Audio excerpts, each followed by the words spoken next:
দরদ সিনেমা মুক্তি পেতে মাত্র 6 দিনের মতো বাকি, এখনো কোনো প্রকার গান বা ট্রেলার রিলিজ করা হয়নি।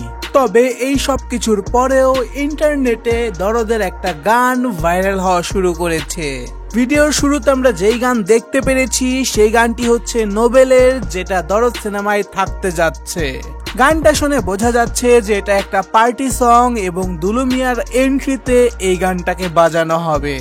এবং বলতে হবে যে গানটা শুনতে ভালো লাগছে এবং ইন্টারনেটে যখন এটা রিলিজ পাবে তখন আসলে অনেক দর্শকরা সেই গানটাকে পছন্দ করবে।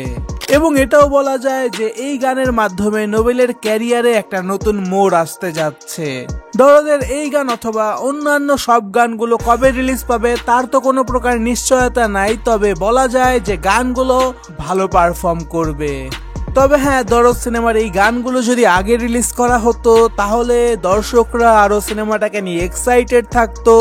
সিনেমা হলে দর্শকের ভিড় দরদ সিনেমাটা দেখা নিয়ে তুলনামূলক বেশি হতো বলে আমি মনে করি। আপনারা কতটা এক্সাইটেড আছেন দরদের এই গানটা শোনার জন্য কমেন্টে জানাতে পারেন। দেখা হবে আপনাদের সাথে পরের ভিডিওতে, তার জন্য চ্যানেলটিকে অবশ্যই সাবস্ক্রাইব করে রাখবেন।